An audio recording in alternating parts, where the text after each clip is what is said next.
আসসালামু আলাইকুম। দেশ ও প্রবাসে থাকা সকল দর্শককে দৈনিক লোকবাণীর পরিবারের পক্ষ থেকে স্বাগতম। আপনারা দেখছেন দৈনিক লোকবাণীর সংবাদ শিরোনাম। সংবাদ উপস্থাপনায় আছি আমি আয়েশা ইভা। এবার দেখুন আমাদের প্রতিনিধির পাঠানো ভিডিও চিত্রে বিস্তারিত। সাতক্ষীরা জেলা যুবদলের সভাপতি পদপ্রার্থীর আঘাতে বিধ্বস্ত সাতক্ষীরা জজ কোর্টের এপিপি চেম্বারে ওজিহার মেম্বার।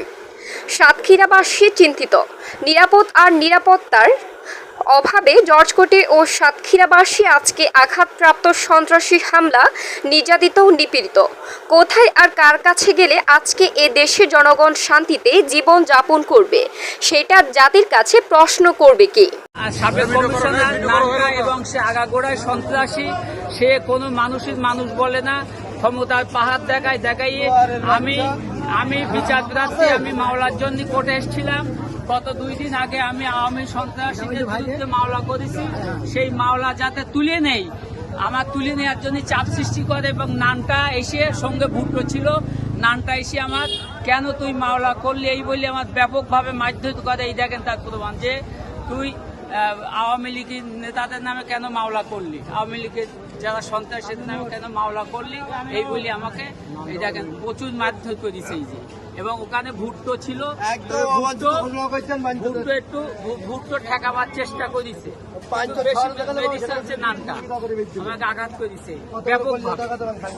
এই দেখেন এই সব রক্ত, এই দেখেন সাবেক পৌর কমিশনের নানটা বিতর্কিত ব্যক্তি এবং ও গুন্ডা ছাড়া, গুন্ডামি ছাড়া কিছু নেই।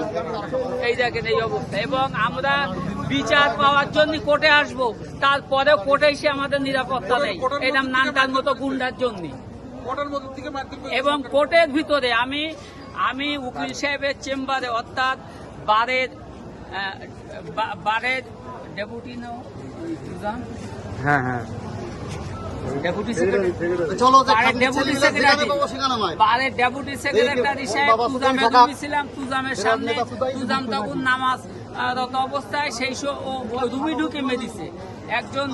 এ বারেরও আমি অনুরোধ করবো বারের যারা কর্মকর্তা আছে এই সন্ত্রাসীর বিরুদ্ধে অ্যাকশন নেওয়ার জন্য, কারণ এখানে মানুষ নিরাপত্তা বোধ করে এবং আপনাদের কাছে আসে আইনি সহযোগিতা নেওয়ার জন্য।